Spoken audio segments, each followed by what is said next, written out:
Mille et une questions pour mon invité Nicolas Langelier, qui est fondateur et rédacteur en chef du magazine Nouveau Projet et Atelier 10. Nicolas Langelier, merci beaucoup d'avoir accepté l'invitation. Ça me fait plaisir. Alors, on va faire cette émission en 2 temps parce que vous êtes un homme fort occupé et qui avait beaucoup de fonctions. Mais en premier lieu, qu'est-ce que c'est que ce Nouveau Projet qui date d'ailleurs déjà depuis 5 ans? Oui, donc Nouveau Projet, c'est un magazine qui paraît 2 fois par année, qui est un magazine généraliste au sens le plus noble du terme. Donc, on parle autant de culture que de politique, que d'enjeux sociaux, que d'économie. C'est vraiment très généraliste au niveau des sujets auxquels on s'intéresse. Et aussi, c'est aussi très varié au niveau des formes qu'on adopte pour en parler. Donc, on va avoir des reportages de nature plus journalistique. On a des essais, on a de la bande dessinée, on a des photoreportages. Donc, on essaie de varier les manières de raconter des histoires, mais l'objectif reste le même, c'est d'être une espèce de lieu de convergence de tous ceux qui, au Québec, en ce moment, ont envie de faire changer les choses. Et donc, des gens dans tous les domaines, de tous les horizons, qui partagent ce désir-là de changement. Mais vous n'êtes pas un peu casse-cou parce qu'en général, les magazines au Québec ferment plutôt leurs portes et vous en créez un il y a 5 ans. Et est-ce un hasard que c'est justement au moment du printemps érable? Ça, c'est un hasard parce que, bien sûr, on l'avait préparé de longue haleine, ce numéro-là. Ça faisait plus qu'1 an que moi, je travaillais déjà à temps plein là-dessus. Mais je pense qu'en même temps, c'était comme normal parce que nous, donc, on représente ce besoin de changement-là dont je parlais tout à l'heure. Le printemps érable, c'était ça aussi. C'est une manifestation de ce désir d'une société différente. Et donc, il y a une convergence là, de ces intérêts-là, de ces valeurs-là. Et donc, on a été en parallèle, disons, nous et ce mouvement social-là, mais on a quand même beaucoup partagé de choses et on continue à partager aussi. C'est un magazine qui est publié 2 fois par année, vous l'avez dit tout à l'heure, sujet très varié aussi. Est-ce que ça a été facile, malgré tout, que de le mettre sur pied? Parce qu'il y a plein de contraintes. Oui, ça n'a pas été facile. Ça a été difficile et ça l'est toujours encore aujourd'hui. 5 ans plus tard, ça reste un défi constant de faire survivre cette machine-là qui est différente aujourd'hui parce qu'on a des employés, on a des bureaux, on a toutes sortes de choses qu'on n'avait pas au départ. Donc, c'est d'autres défis, mais les enjeux restent les mêmes, c'est-à-dire d'une part d'assurer la survie financière, d'autre part, dans l'environnement actuel d'inciter les gens à lire. C'est pas si facile que ça, vous le savez très bien. Les gens sont sollicités par 1001 choses dans tous les domaines et en particulier au niveau numérique. Donc, de faire payer les gens pour du contenu de qualité, pour des textes plus longs aussi, c'est parce que nous, c'est beaucoup ça. Nouveau Projet, c'est la profondeur, c'est prendre le temps d'entrer dans un sujet et tout ça et de raconter des histoires. Donc, ça reste un défi, ça, et plus que jamais, je dirais même, là, de convaincre les gens de dire lâchez Facebook quelques minutes et asseyez-vous dans un fauteuil avec votre exemplaire d'un Nouveau Projet. Alors, si vous disiez que les sujets étaient variés, est-ce que les collaborateurs le sont aussi? Est-ce que ça peut aller aussi bien du côté d'auteurs que d'éditeurs? Oui, tout à fait. Ça a été, dès le départ, le désir était là de briser les silos et de faire en sorte qu'on n'ait pas simplement des littéraires qui parlent à des gens qui s'intéressent à la littérature ou des scientifiques qui parlent aux gens qui s'intéressent à la science, de brasser tout ça. Donc, on se retrouve depuis le début avec vraiment une très grande variété de collaborateurs, des philosophes, des journalistes, des auteurs de toutes sortes, des spécialistes aussi dans des domaines qui nous prennent la peine d'écrire un texte pour nous. Et donc ça, c'est important, ça fait vraiment partie de notre ADN, ce brassage-là des sujets, des types de collaborateurs. Et je pense que c'est ce qui nous caractérise beaucoup là, si on se compare à d'autres publications actuelles. Alors, vous allez bientôt mettre sur le marché votre 11e numéro, qui est à paraître le 12 avril, et dont le thème s'intitule « Croire ». Croire en quoi ou en qui? Bien, d'abord, continuer à croire de manière générale, c'est un défi. En 2017, avec le cynisme qui est assez généralisé, une certaine apathie, plein de raisons d'abandonner et de lâcher prise. Par exemple, au niveau politique, on pourrait dire que ça ne sert à rien de continuer à s'impliquer et d'essayer de faire changer les choses. Clairement, on se bute à des murs, etc. Mais on trouvait ça important de mettre de l'avant ce verbe-là de croire, parce qu'on considère que c'est important de continuer à croire et c'est important de continuer à chercher des raisons de croire aussi parce qu'il y en a plein, mais c'est facile de les perdre de vue, c'est facile d'être un peu omnibulé par les raisons qu'il y aurait d'être désespéré, mais des raisons d'avoir de l'espoir, il y en a plein et c'est beaucoup sur ça qu'on avait envie de mettre de l'emphase dans ce numéro-là. Et en plus, ce numéro-là va reprendre la tête d'affiche Sophie Desmarais, qui était déjà de votre premier numéro. Et c'est sûrement pas parce que vous manquiez d'imagination. Non. Pourquoi reprendre Sophie Desmarais?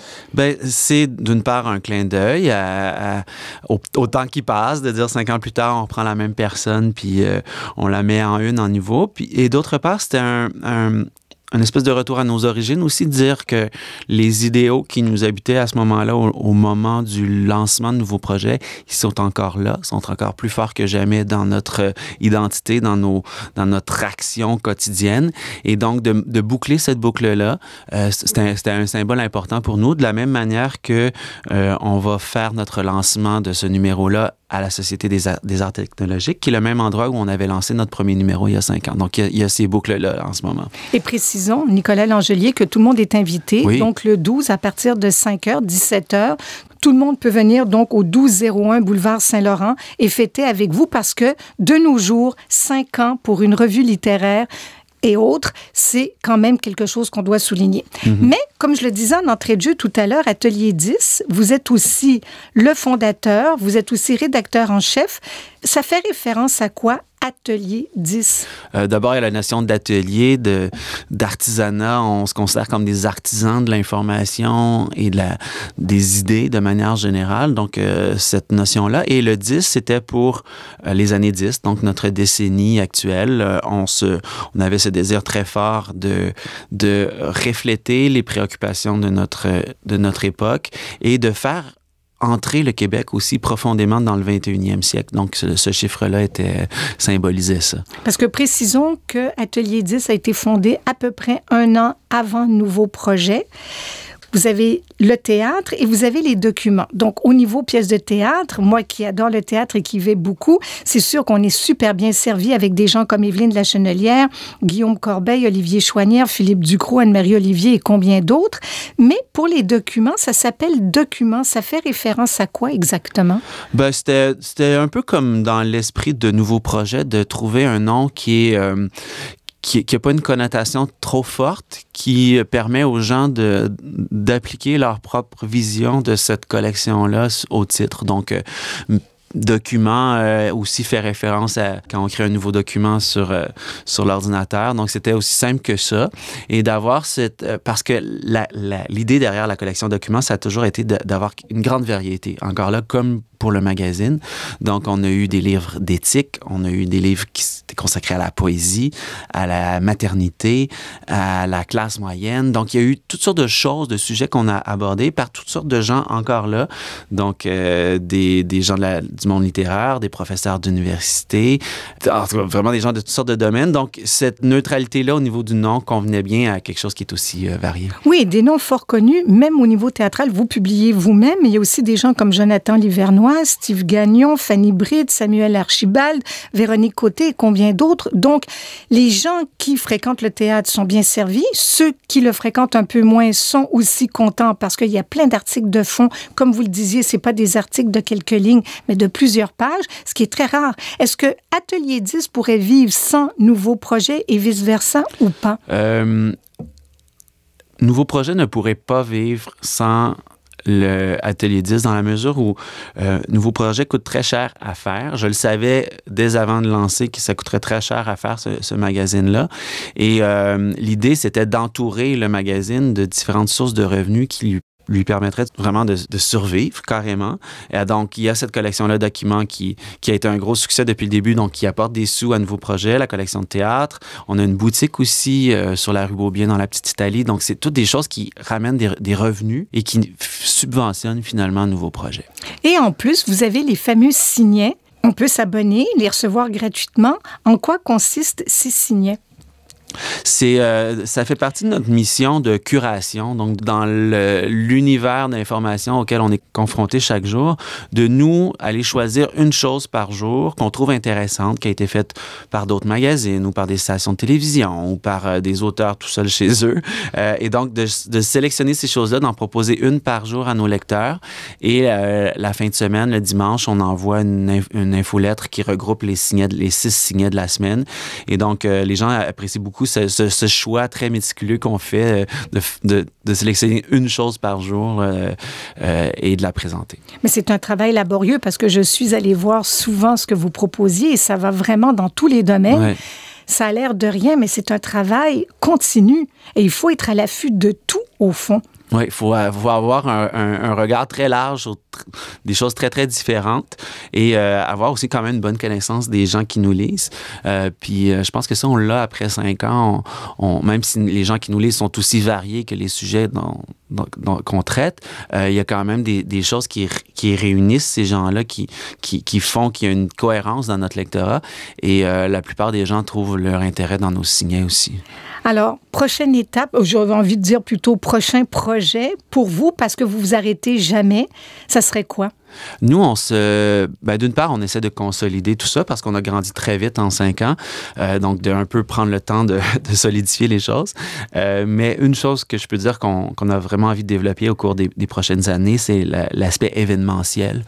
On a envie de mettre les gens ensemble, les regrouper, les faire se toucher dans tous les sens du terme.